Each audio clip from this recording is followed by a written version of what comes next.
Hi, everybody, and welcome to this life seminar. Life stands for Living Independent, Free, and Empowered. My name is Randy Owen, and I'm going to host this seminar today. We have two guest speakers.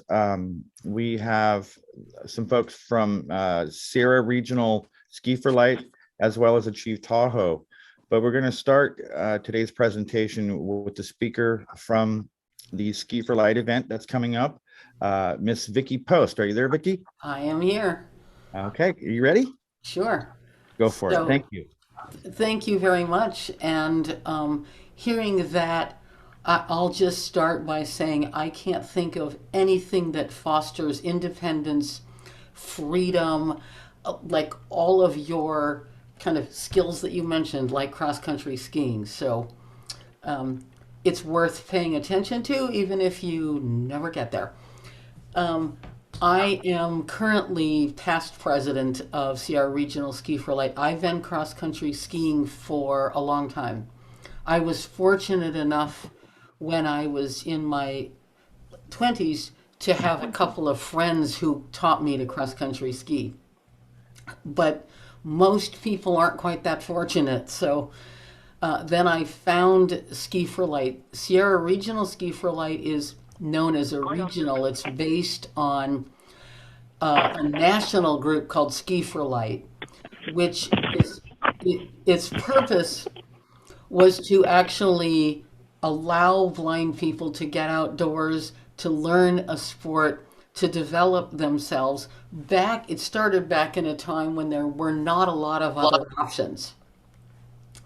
And so now there are lots of options, but it's a program that its idea is that you come, you're matched with a sighted guide, and you learn to ski in tracks. You can also snowshoe, but you learn to ski in tracks, and it's a skill. It's a skill that needs some practice. You get to make fools of yourselves and fall down once in a while and roll in the snow. And it also it really uses your core. So it goes right along with this program. It's very core dependent. Um, it's designed to be fun. It's designed to get you a little bit out of your comfort zone, doing something you wouldn't otherwise do. It also is designed to help you create partnerships. So we basically tailor what you do to your desires, your goals, your individual wishes. And we have guides at all levels. People can ski at all levels. We have our day trips, which are for kids and adults, and then we have a 3-day event. This year it's February 26th to 28th, and that is for adults, where we start from Sacramento and all go up the mountain and end up at Tahoe Donner and spend the weekend basically at the Best Western Hotel and go out and ski at Tahoe Donner. And until you've done it, it's like people can sort of talk and talk a lot about it. But my experience is that because I was using the poles and skis and the guide was just next to me saying, oh, that track's terrible. Oh, that track's great. Follow the left track. Or tracks run out here. Keep going. I experienced a freedom I had never felt before because I was using the poles, but I was using the poles to help me ski. I didn't have a dog attached to me. I didn't have a cane in front of me. Unless people looked at your bib that said blind, they wouldn't necessarily know. And I also got to learn a lot about what my body would do. Whoa, I could crouch down and turn my feet in a snowplow position. And so I learned a lot about my body through doing this sport. And the other thing is that when I started, I've been blind all my life. And when we would go downhill, I was a little bit afraid of speed. And I'd just fall down or want to slow down. And so I learned to be more comfortable with speed and understand my reflexes. I learned a lot about myself, and it's fun to create partnerships. It was fun because you've got to communicate with your guide about this works, this doesn't. How do you need directions? I also met a lot of blind people who lived differently than I did and had different ways of doing things than I did. And that's always helpful to learn. Wow, you did it that way. I didn't know that was possible. Okay, let me try that. And so it's another kind of community. But by and large, the idea is being outside. There are a lot of indoor sports now. There are a lot of things that can keep you indoors. And there's nothing like being outside. Even if in cross-country skiing you have the option to stroll around the meadows, or just go out and do a little picnic, or you can go and you can climb hills and do some steep hills, and you can really work your butt off, and everything in between. So I like that, because some days I don't feel like, pushing myself to the ends of the earth, and then other days I might. The organization itself also provides opportunity for leadership. I was president. I've been on the board for a while. I've headed different committees. I'm currently the coordinator for the guide training to train new guides. And I've learned a lot about leadership and been able to use a lot of my leadership skills in the organization itself.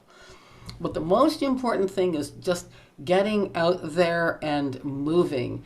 And the thing about cross-country skiing is you're going slow enough that you can really hear a lot about, you can hear the trees, you can hear snow falling off of the trees, and sometimes you can hear animals in the distance, and it gives you a connection with the scenery that's just different than certainly what I experienced in the rest of my life.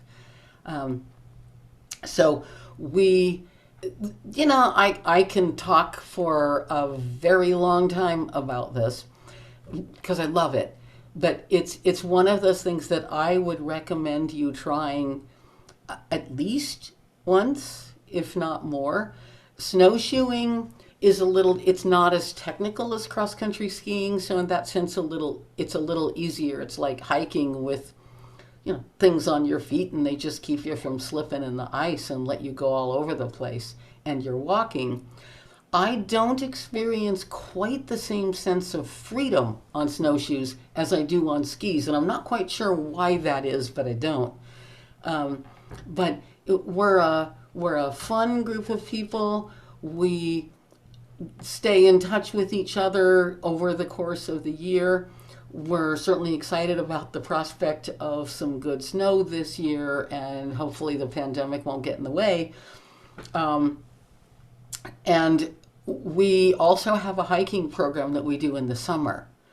That's a weekend long, and again, we pair you with a guide, and we've got different options for trails, some easy hiking and some more difficult hiking, all based on the idea of learning independence, partnership. You're responsible for your equipment. You work with the guide in managing all your stuff. It's like the guide doesn't just swoop in and do everything. And we try to foster that. And so I think there was an article, I assume that you have all of the contact information. Michelle Godwin is our skier coordinator. We are open to questions. And again, I just can't stress enough that this sport waxes and wanes in popularity in the general public, and it does also among blind people, and it's gone through a bit of a waning period, and I'd like to see it come back because it's a great sport. You have to listen, you have to pay attention, you have to follow directions, you have to know what your feet are doing, what your knees are doing, what your core is doing, where your poles are. And it really teaches you how to be very present with another person, present with the surroundings. and it's fun. Sometimes it's cold, sometimes it's warmer, sometimes you get all kinds of, I've ended up skiing in blizzards a few times, and um, gotten to put my hand in a moose track and skiing up at Tahoe. One time we went by and a bear cub just came right up to us, and I felt his nose on my leg, and then he kind of went away like, hello. And it just provides experiences in nature that a lot of blind people don't have. And I think this is an opportunity. And it's also an opportunity then to be able to go back, and if you have sighted friends who ski, to say, hey, so do I. You want to guide me? You want to go together? So you can take it in all kinds of directions. Some people have gone on to be on the Paralympic ski team and doing some races. I did some citizens races in Bear Valley. I didn't do all that well because there were lots of sighted hotshots, but it was really fun. So I would encourage you to check it out and enjoy. We have, at Tahoe Donner, where we currently are, they've got nice things at the lodge. They've got a nice lodge that you can hang out in between skis, and trails of all levels, and great people. And we'd love to have any of you come and join us. And having said that, I would be open and available for any questions that you might have.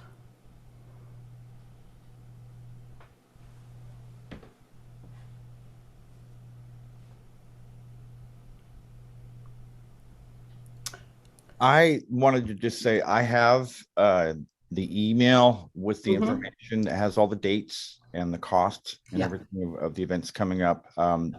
They have been forwarded out to the instructors. If you're interested, please ask your instructor, or you can reach out to me and I can get it to you. Yeah. And we do have some scholarships available if necessary. We've already worked very hard to subsidize this and keep the prices as low as we possibly can, especially given how prices are rising. But we do have some good fundraising, and so far we've been able to keep the prices low. And if you're really, really interested and money's an issue, we will certainly work with you.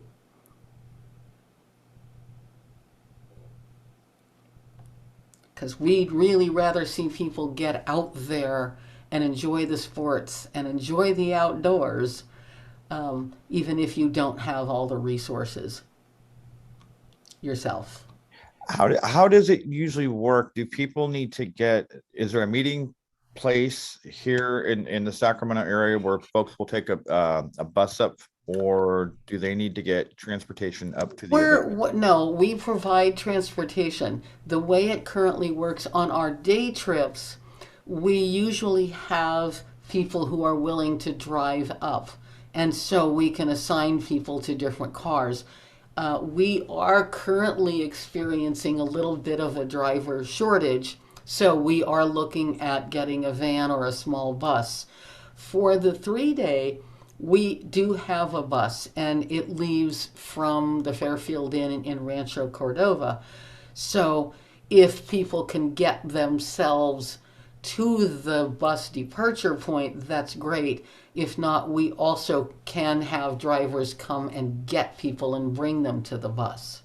So we really try to provide transportation because for many, many blind people, that's the real sticking point. Like, yeah, you can go up there and get a guide and ski, but you have to get there. And that's often the most difficult thing. So we do try to provide it. Things are changing a little bit, and a lot of our drivers that we've relied on for a long time are getting a little bit older. So we need a new crop. So any of you know people who are interested in volunteering, we could use some volunteer drivers. And we do pay for trail passes and things for volunteers and for guides. Guides are comped, so guides get to ski free. And all of that gets worked out. We really try to make this as seamless as possible.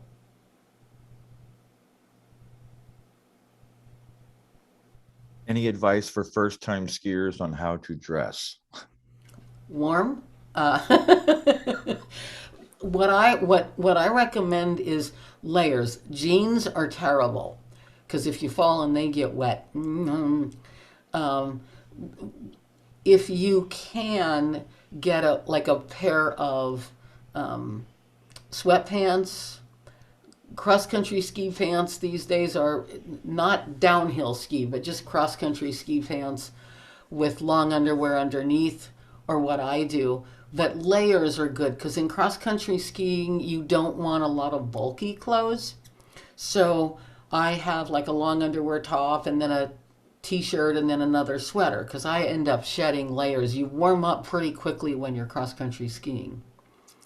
Um, and the then socks again, I do 2 layers because sometimes I need more, sometimes I need a little bit less. And then the boots, the cross country ski boots, if you don't have your own equipment, which if you're a first timer, why would you? You would rent those at the at the lodge at Tahoe Donner, and we'd work with you on that. But then I would put like a windbreaker or a thinner rain jacket on top. You want clothes that are going to allow you to move your arms and move your legs and kick, so you don't want to be restricted by heavy clothing. So layers that you can shed, especially on top. Is it a And good? Oh, I was going to ask, is it a good idea to maybe pack some light snacks or water? you can, I would say, yeah, you can pack water. You can also bring your water bottle and just get water when you're up there. If you don't want to be buying things at Tahoe Donner itself, I always pack like a couple granola bars or some nuts or a few things like that. And just in case I get munchy, you do burn some calories. And people used to laugh at my granola bars until I was up in a blizzard once, and the things everybody else had froze, and mine didn't. Ha ha. So I'll bring snacks like that. It's not necessary. We're at a lodge where you could get something, but it's often nice just to have something like that available. Gloves are good. Hats are good, like little wool hats. I don't ski with a hat much just because it blocks the sound for me. But the sun, if when the sun's out, can get pretty intense up there. So sunscreen, and we always send a list of what to bring. So once you apply and you're accepted, we send you a list of what to bring. And generally, if you show up and you don't have something that's on that list, somebody else in the group will. So we end up sharing a lot of stuff. So we're pretty easy that way. Anybody have any questions?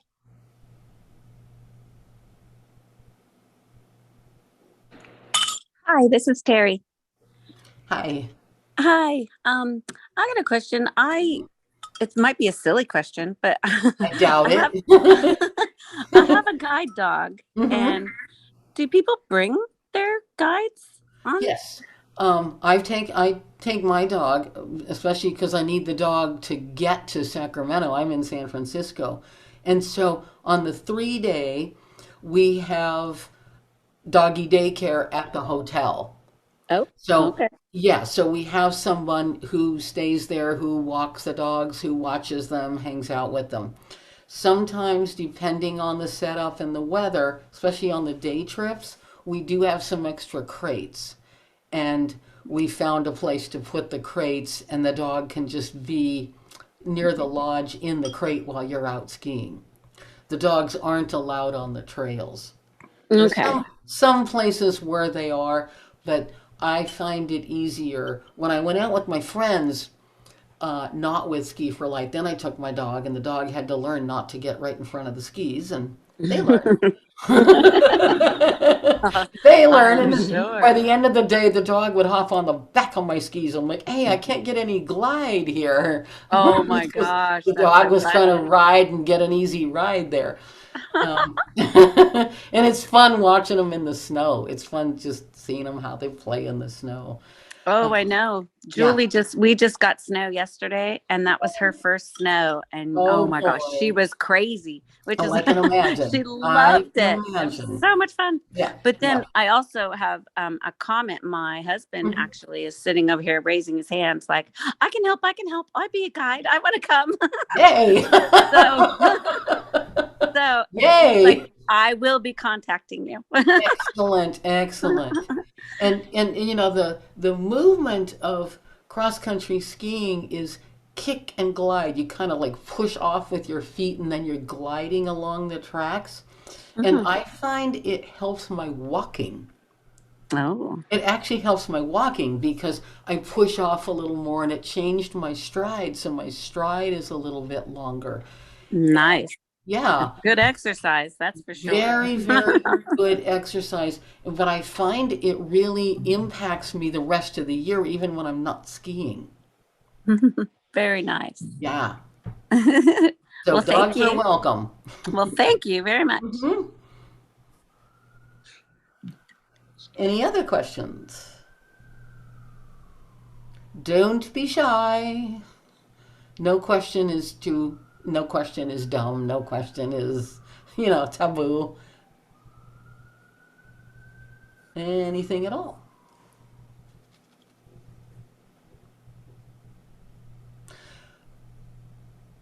And if a question comes up later, you're certainly welcome to reach out to us and ask. We're available for questions. We love answering questions. Those of us who are regulars at Ski for Light can get quite excited about it, and we'll chatter on about it for a very long time. So, if you don't think of the questions now, you are certainly most welcome to contact us later. I don't know all the information you have if you have emails and phone numbers. I can certainly also give you my phone number if once I learn how to talk English, give you my phone number and I'm happy to answer any questions also. Um, just a second. Mm-hmm. The chat window's not letting me get to what I want to see. So what's the number, Vicky? 415 415 928 928 2711. 2711. Mm-hmm. Thank you so much, Vicky. Sure. And of course, on the question of dogs, if you come to the hiking program in the summer, what I love about that is that your dogs then do come with you. So, because we're hiking, and so the dogs can hike with you, and your guide just walks next to you, and it's great. I love that. I love the hiking because the dog can come along. Mm-hmm. Well, thank you. Do we have any other questions? Yeah, this is Randy Gerard. I was wanting to know what's the general cost for all this for a first timer? The general cost, depending on whether you stay, like how long you stay at the hotel. So for the day trip, the one day, it'll run you about $50. For the 3 day event, I don't have the exact cost in my head. I forgot to look it up, but it will be around 200. Oh, okay. Mm-hmm. And again, scholarships available. Yeah. All right. Thank you. Mm-hmm. You're welcome.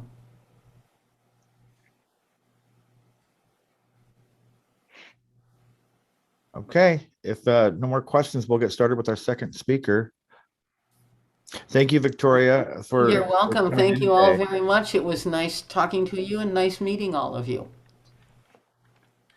So I'd like to introduce our second speaker, and that's Marina Gardner from Achieve Tahoe. Are you there, Marina? Yes, I am here. Thank you for coming today. Yeah, of course. I apologize. The power is out up here at our office and all of Alpine Meadows and Olympic Valley. So I don't have any of my materials with me, but I think I can still give you guys a pretty good overview of what we do at Achieve Tahoe. That would be awesome. So please go ahead. Okay, so we are based out of Alpine Meadows, which is part of the recently renamed Palisades Tahoe Ski Resort. And in the winter, we offer ski and snowboard lessons. And then in the summer, we actually offer quite a few different activities. We do Sierra Summer Sports, which is a day at Donner Lake with paddling, paddleboarding, kayaking, tubing, and jet skiing. We do water skiing, hiking, archery, climbing, equestrian, and sailing. So we actually do quite a bit more than I think most people know about us doing. Our flagship program is that snow sports program. But in the summer, we do all of those other activities all up here in the North Lake Tahoe area, except for the water skiing, which happens down in Sacramento. We are a nonprofit, and so we are able to keep our pricing pretty low. And then we do also offer scholarships. Our mission is to provide affordable, inclusive recreation for people with all types of disabilities and all ages. You guys, Society for the Blind is bringing us a group this March, I believe. But we offer ski and snowboard lessons 7 days a week. From starting today through April 23rd. So you could call and sign up to do lessons with us at any point during the winter. And then our summer programs usually run through June, July, August, and sometimes into September. We have 10 full-time staff people who are trained in working with people with disabilities, including those with vision loss. And then we also work with 200 volunteer instructors who all have training to work with people with all types of disabilities. I could give you a bunch more information about pricing and that kind of thing, but I could also just take questions at this point if you guys wanted and send you information about pricing, because I'm assuming nobody's going to write it all down. But generally, it's like I said, it's deeply discounted in the winter. We charge $125 for a 2.5-hour private adaptive ski or snowboard lesson, and that includes a lift ticket and the instruction. And then in the summer, our prices range from $15 for hiking and archery to $100 for our Sierra Summer Sports Day, which includes lunch. Do you guys have any specific questions or other things that you would want to know? I have a question about the archery. Do you guys use, I had seen a thing with one of our board members. She's an archer and she's blind, and she uses this rig that kind of helps her aim. Are you guys equipped with that, or do you use anything like that? We don't currently have anything like that, but we are building our archery program at the moment. Our first year was this last summer. So it's definitely something that we could look into. Our way of working with blind people for archery has been having a guide who helps to line them up with the target. But that doesn't mean that we wouldn't be able to look into some additional equipment. Like I said, we just started it this last year. So we've been building a wish list of things that we want to help make things more adaptable. Can you maybe describe what a typical day? So a first-time skier that comes up there, they're blind. So we get out of the car. Can you describe what the routine is, what a day is like? Yeah. So you would need to pick up rentals prior to coming to Achieve Tahoe. That would just happen up at the main lodge at Alpine Meadows. All you'd have to do is tell them you're taking a lesson with us, and they would give you 50% off. If you were coming and somebody was just dropping you off, you could get dropped off at Achieve Tahoe to start. Our building is at the bottom of the beginner chairlift at Alpine Meadows. And so it's quite easy. You would get out of the car, somebody would greet you right there, and then help you get settled. If you didn't have your rental equipment yet, we could send an instructor or a staff person with you to do that process if you hadn't brought a care provider or somebody with you to help you with that. After getting rentals, you'd finish getting checked in, which is just mostly about getting your ski pass and meeting your instructor. Then your instructor would help you get all your gear on. And then the beginner's ski lift is just right out our back door. So it's a pretty simple transition from parking lot to snow. And then from there, we usually start with flatland stuff. So we put the skis on and we get used to skis and snow and walking in skis, shuffling in skis, feeling what it's like to slide on the snow. And then we progress to the point where we could get on the chairlift. But we like to work with pretty slow progression with people and make sure that everything is safe and comfortable for the participant as we go forward.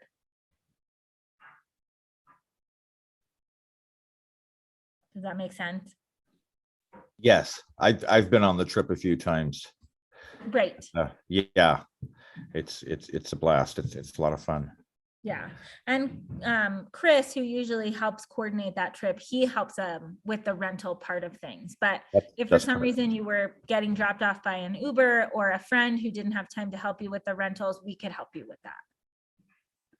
So folks, Chris is Dr. Serdahl. He'll be sponsoring a trip. I think it's going to be in early March. Yeah, I could look at my calendar. I have it on there. And if you're interested in it, you should definitely I think Shane is coordinating it out of the office. Yes. You should definitely let him know, because I don't think it's full yet. I have March 17th on my calendar. Okay. It's a Friday, right? Actually a Thursday. Is it really? Okay. Yeah. It's always been on a Friday. I know. And I don't know, there's so many things happening up here with the beginning of the season that there is a possibility that I don't have that correct. I'll get, yeah. So like Marina was saying, folks, if you're interested in participating in this trip and you're serious about it, reach out to one of your instructors, or Shane Snyder is going to be the point of contact. And the sooner the better. If you're interested, let us know and we can get you on the list. There is limited seating, but it's a lot of fun.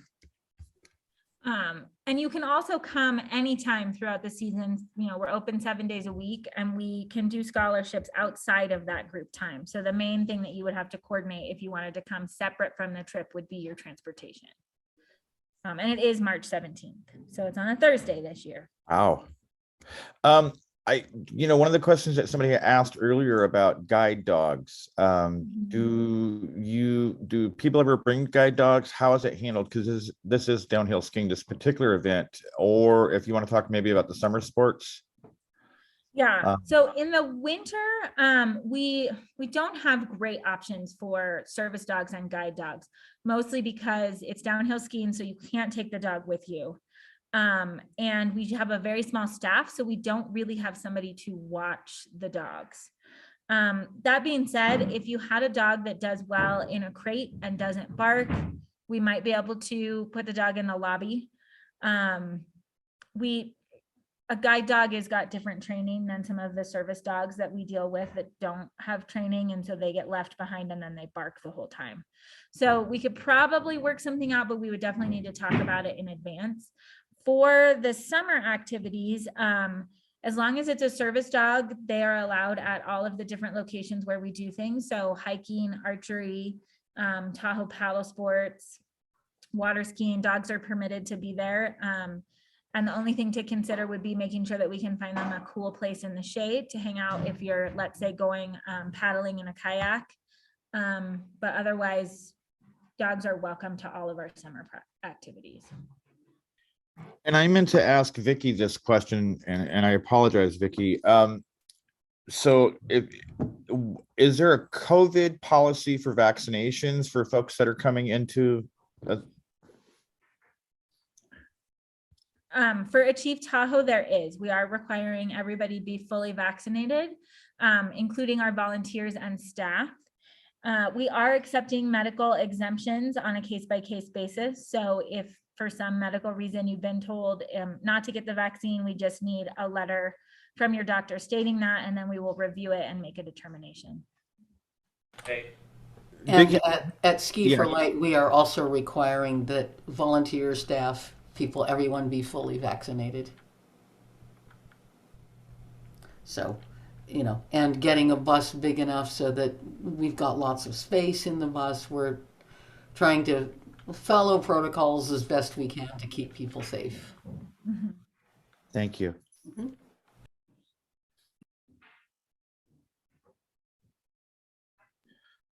Does anybody have any other questions?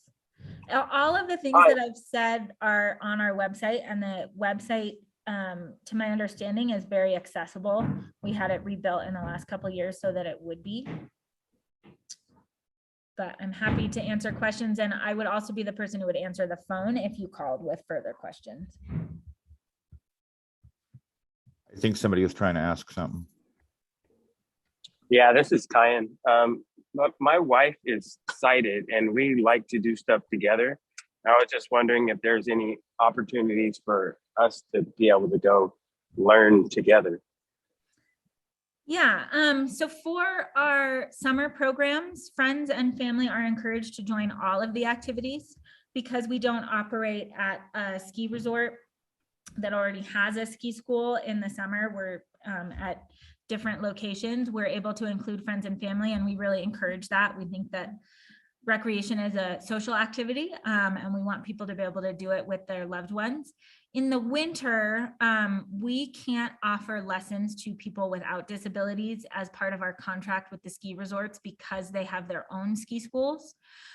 So what I would encourage people to do, if your wife has not skied previously, is for her to sign up for lessons at the typical ski school and you to sign up for lessons with us. If your wife has some skiing experience and just wants to join you on the lesson and be there while you're learning, there's a couple different ways that we can go about getting her a discounted lift ticket to do that.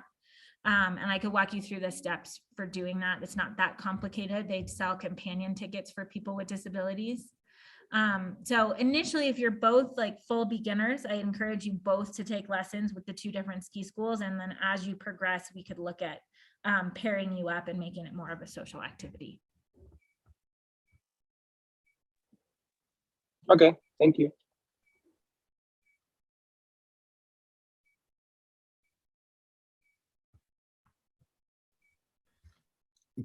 Any other questions?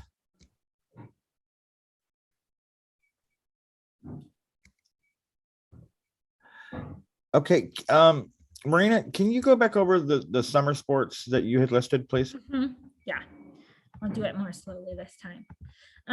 So in the summer, we do a program that's called Sierra Summer Sports. That takes place at West End Beach at Donner Lake, which is in Truckee. And it's a 5-hour day of kayaking, paddleboarding, tubing behind a powerboat, and jet skiing. Sometimes we also do have an outrigger canoe there. So you would cycle through all of those different things. You'd get to do them each 2 or 3 times a day. We do an hour lunch break from 12 to 1 that we provide.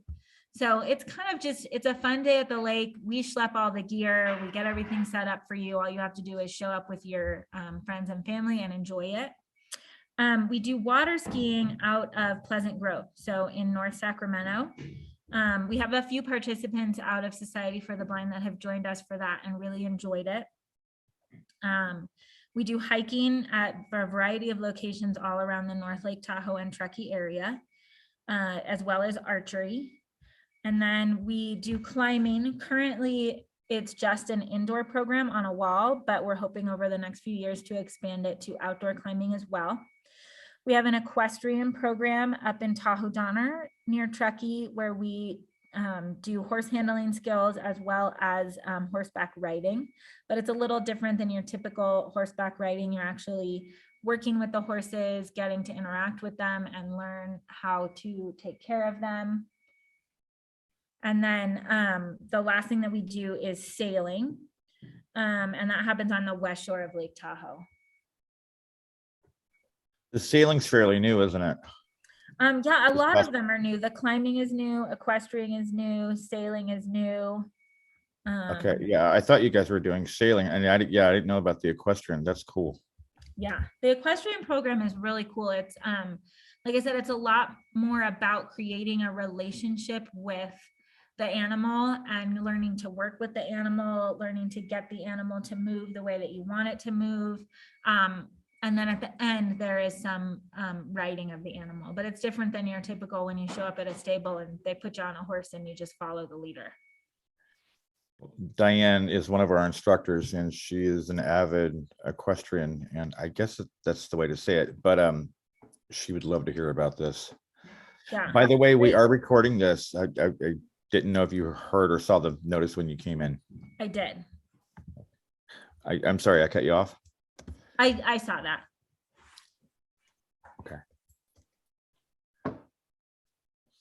Was there anything else anybody wanted to ask?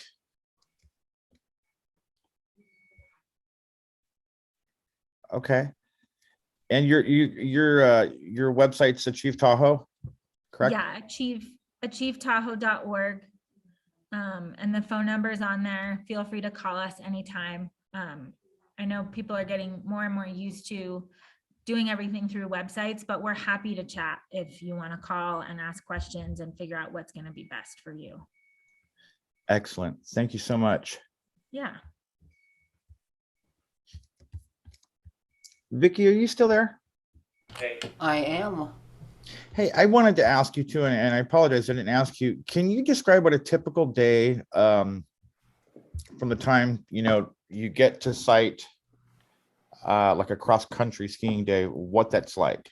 So when you arrive at Tahoe Donner, depending on whether it's a day trip or the event, on the 3-day, the first day, what would happen is you would arrive at Tahoe Donner, your luggage would stay on the bus. A couple of volunteers would take that back to the hotel. You start skiing right away. So when you get off the bus, you are greeted right away by your particular assigned guide. Assuming nothing happened and they're not late or whatever, but the idea is you're greeted by your guide. And so right away you would then go into the lodge, have a discussion with your guide about how you want your day to look. That's when you would go with your guide to the rental room and rent your equipment. You could get a hot chocolate or something to drink before you go. There are great facilities there, restroom facilities, anything you need. Then you and your guide decide when you go out, how long you stay out, when you come back for lunch. You'd simply get a time.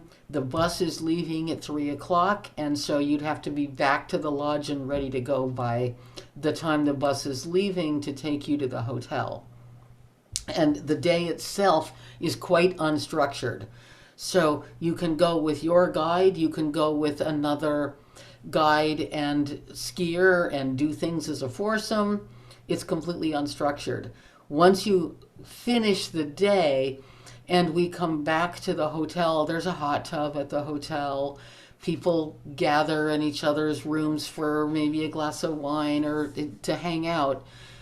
Then we will at some point all go to a particular clubhouse for dinner. And so again, we would pile into the bus and be driven over to dinner and come back. It's pretty loose. On the day trip, you would be, however you got there, you'd be with your driver. Same scenario. When you get there, you meet your guide, you go off and do your day, and then your drivers will say, kind of work out what time they need to leave. It's usually somewhere around 3:30, or 4 at the latest, so they can get home before it's completely dark. And then you would reunite with your driver and the people in your car. But while you're up there, it's pretty loose. And so if you are a beginner, you will be given an instructor. You'll be given someone who can really teach you all the beginning. There's a flat meadow to work on, everything from a flat meadow to little hills to a practice hill to, for more experienced skiers, trails with some black diamond hills. That help? Yes, and I apologize for not asking you earlier. That's quite all right. I apologize for not saying it. When you asked Marina, I thought, that's a good question. I just said that. And our website is srsfl.org. So And Sierra Regional Ski for Light. So srsfl.org. and this is a modern question for both of you. Mhm. Are either of you on social media, Instagram, Facebook? I'm not personally, but we do have a Facebook page. Okay. Yes. And that's Sierra Regional? Yes. Okay. We also have Instagram and Facebook and Twitter and all the things. Got it. Folks, any questions for either of our guest speakers?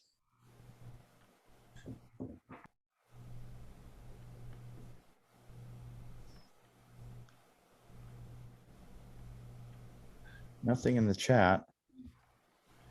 Well, do any of the instructors have any questions? Okay. Currently unmuted. I don't have any questions, but I'll say a couple of years ago, I did the Achieve Tahoe ski trip, and it was a lot of fun. We had a good time. They started off going down the mountain with me. Like I was going down with the instructor, holding each of us holding one end of like a 10-foot pole, and we just kind of turned together.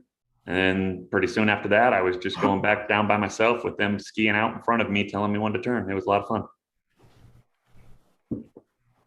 And this is Sam, and I can give you my input. I started cross-country skiing in 1989, legally blind newly at that point. And the first time I did it, I grew up in Canada. So the first time I did it, I went on a golf course, 10K loop for the very first time. And after swearing up a blue streak, as I fell up the same hill a gazillion times and swore I was never going to do it again.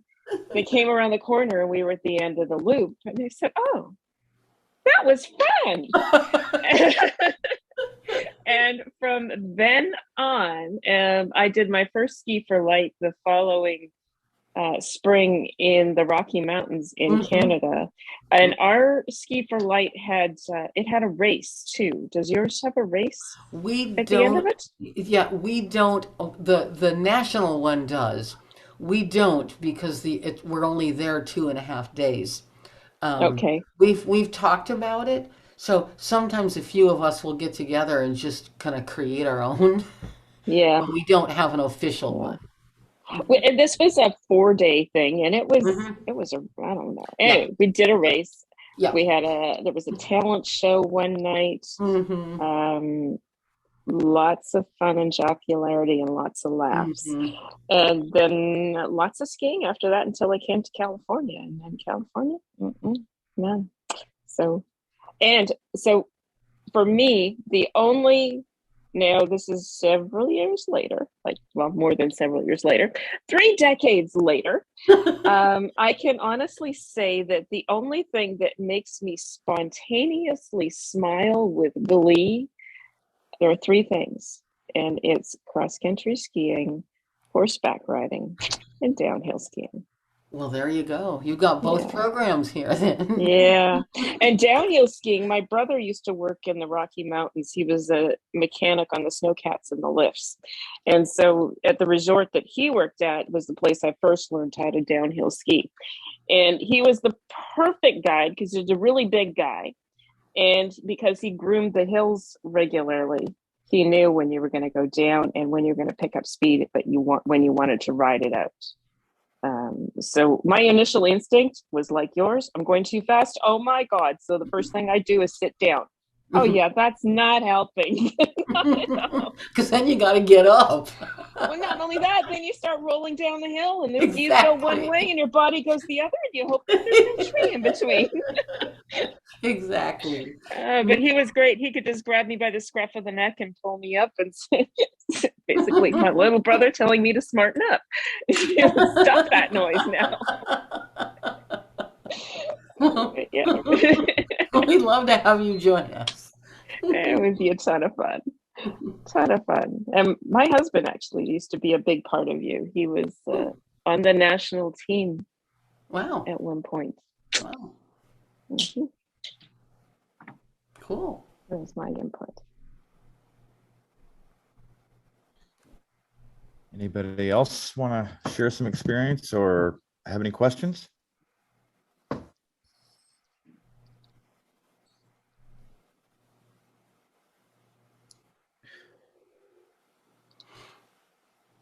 Well, should we call it, folks, or? Yeah, I think we're good. I really appreciate everybody participating today. Vicki, Marina, thank you so much for taking time out of your day to come and talk with us.